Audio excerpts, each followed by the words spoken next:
Hello everyone, I'm Dr. Angela Mattis, Consultant Ophthalmologist at AB Vision Eye Care, and welcome to Ask Me, our monthly sessions where I answer your pressing questions about eye care. Today's question says, Dr. Mattis, I have diabetes, and even though my diabetes is controlled, what eye complications am I at risk of developing? So, let's go into that. Diabetes is very common. It is one of our most common non-communicable diseases. And so what are some of the eye complications caused by diabetes? Now, diabetic eye disease is a group of eye problems that can affect persons with diabetes. These conditions include diabetic retinopathy, diabetic macular edema, cataracts, and glaucoma, to name a few. Over time, diabetes can cause damage to your eyes that can lead to poor vision or even blindness. What is diabetic retinopathy? Now, diabetic retinopathy occurs when high levels of your blood sugar cause damage to the blood vessels in the retina. These blood vessels can swell and leak, or they can close off, stopping the flow of blood from passing through. Sometimes abnormal or new blood vessels grow in the retina. All these changes can steal your vision because they result in damage to the retina. There are two main stages of diabetic retinopathy. We have non-proliferative diabetic retinopathy we call NPDR, and we have proliferative diabetic retinopathy which we call PDR. Now, non-proliferative diabetic retinopathy is the early stage of diabetic eye disease. Many persons with diabetes have it and it goes undetected for the most part. In non-proliferative disease, the blood vessels leak and causes the retina to swell. Pretty much, if you think of a carpet and you have some pipes flowing along the carpet and the pipes start to leak, you can get leaking and the carpet tends to swell. So that's what your retina is like, the carpet. Now, when a special part of the retina swells called the macula, it is called macular edema. This is the most common reason why people with diabetes lose their vision. Sometimes tiny particles called exudates can form in the retina. These tiny particles are also exuded from the blood vessels, which are part of your blood, and they are deposited in your retina, and they too can affect your vision. Also, with a non-proliferative disease, blood vessels in the retina can close off, and this is called macular ischemia.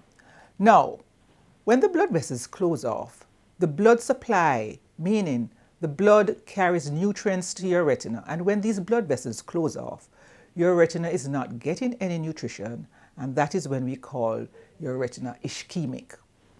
Now, when that happens, the blood cannot reach the macula, and as I said before, the macula is a very sensitive part of your retina that gives you vision. If you have non-proliferative diabetic retinopathy, your vision will be blurred.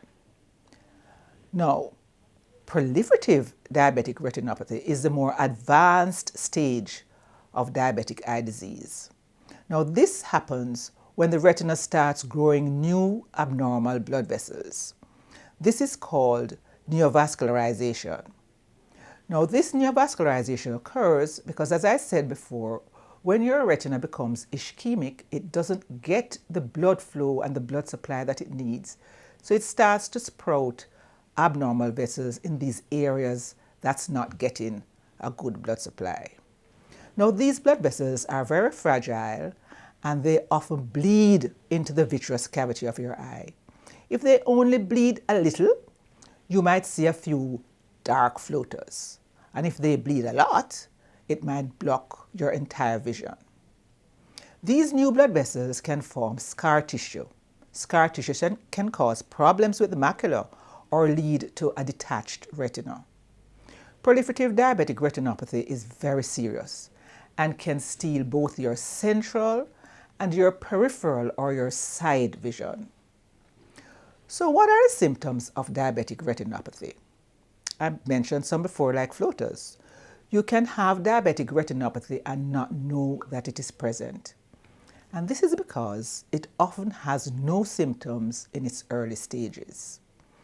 As your diabetic retinopathy gets worse, you will notice symptoms such as I mentioned before, floaters, and also, lots and lots of floaters, blurred vision. Now, having vision that changes sometimes from blurry to clear.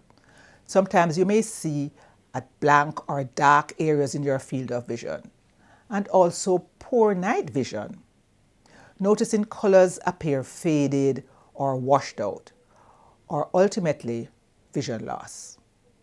Diabetic retinopathy usually affects both eyes, although not at the same rate. Now, how do we diagnose diabetic retinopathy? A patient needs to have a full dilated eye examination to check for eye problems from diabetes in the back of your eye.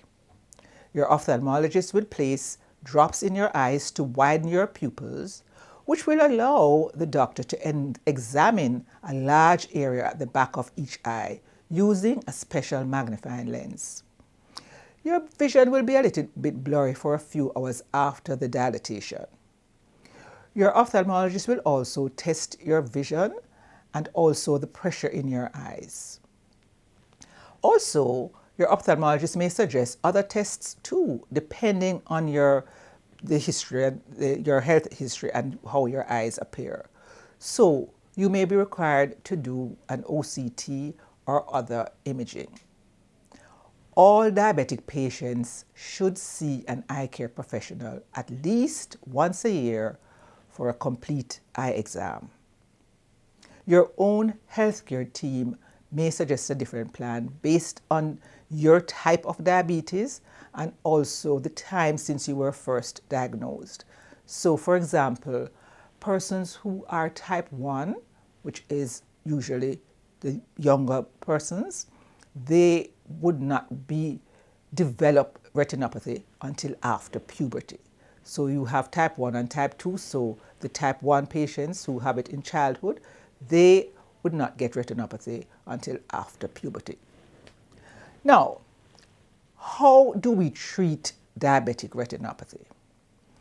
Well, we treat it medically and we can treat it surgically. Now, medically, you may be treated with what we call an anti-VEGF medicine, which, don't worry about the name, is a special medication that can block the growth of abnormal vessels in the eye. And so that is given by way of injection. Anti-VEGF medicines can also stop fluid leak, which can help to treat our diabetic macular edema, which, as I mentioned before, is swelling in the macula. And so this is given by an injection in your eyes during an office visit. And you may require several treatments during the first few months, and then you get fewer treatments after your initial 3 or 4 initial treatments, which is called the first round therapy. So your eyes is anesthetized, and it may sound a little bit worse than it actually is because you really don't feel anything when the injection is given, but it is very, very effective. Anti-VEGF treatments can stop further vision loss and may actually improve vision in some patients. So we again put drops to widen your pupil, and this allows the ophthalmologist to actually look through a special lens to see inside your eye. Now, a fundus photograph, as I mentioned before, as one of the other tests, can be done where a picture is taken. This is a hard copy and it is kept and can be referred to later. One can also have an optical coherence tomogram, which is also done to measure the thickness of that macular swelling that we see. And these are done in order to actually determine if you are a candidate to get injections or otherwise. So that test can actually measure the thickness of your macula. Now, what else can we do for patients with retinopathy? We do laser treatment. Laser treatment is also called photocoagulation, and it creates tiny burns inside the eye with a special laser beam of light. This method treats leaky blood vessels and extra fluid, which, as you know, we call edema. So your ophthalmologist will provide this treatment during several office visits. Your eye is numbed and the laser treatment is performed, and it prevents your eye from getting worse. Now, it's very important to understand that most of the things we do once you start getting diabetic retinopathy is to prevent worsening. We can't undo what has happened before, but certainly we want to prevent progression and vision loss or blindness. So there are two types of laser treatment. We have what we call a focal laser or grid laser, where we do a small area of the retina that is used to treat macular edema. And then we also have a scatter laser treatment called a pan-retinal photocoagulation, where it covers a larger area of the retina. And this method treats the new growth, the abnormal blood vessels that we call proliferative retinopathy. So, what else do we do for patients who have diabetic retinopathy? We have surgical intervention, which we call a vitrectomy. A vitrectomy is a more involved surgery which removes the gel that fills the center of the eye, called the vitreous gel. And this procedure actually treats problems with severe bleeding or scar tissue caused by proliferative diabetic retinopathy. Scar tissue can force the retina to peel away from the tissue beneath it, like wallpaper peeling away from a wall. And a retina that comes completely loose or detached can cause blindness.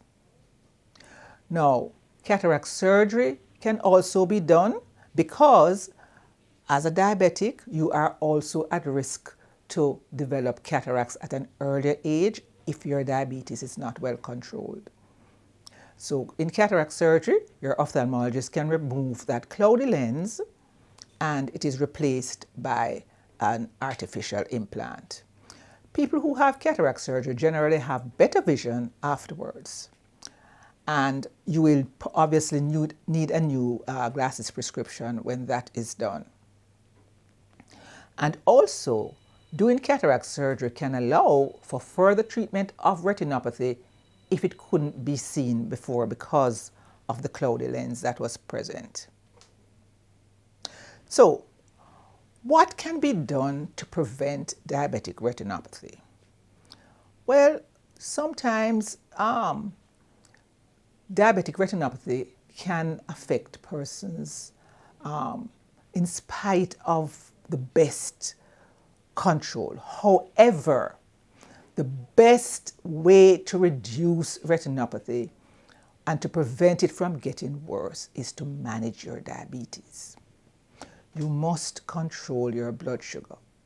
Diabetic retinopathy occurs most in patients who have either poor control, or it also depends too on the duration of your diabetes. The longer you have diabetes, the more at risk you are for retinopathy. And there's a small percentage of persons, as I mentioned, who sometimes get it in spite of good control. But certainly, the majority of patients prevent retinopathy with good control. I must stress that. You also want to maintain a healthy blood pressure. Also maintain normal cholesterol levels. You see, diabetes, high cholesterol, hypertension, they are like a threesome. They work together for the most part. So if you see a patient with diabetes, you're also going to hear that they have high cholesterol and they also have hypertension. So you want to prevent that triad. Also, if you smoke, stop smoking. Smoking makes everything worse. exercise. Exercise goes across the board, and exercise is good, healthy lifestyle. Also, as I mentioned before, you must have a dilated eye exam at least once a year, or more often if it is recommended by your eye care professional. Now, these actions are powerful ways to protect your health and the health of your eyes and can prevent blindness. So, thank you for watching today. See you next month for our next insightful session. And remember, if you have questions, just drop them in the comment section below. Thank you.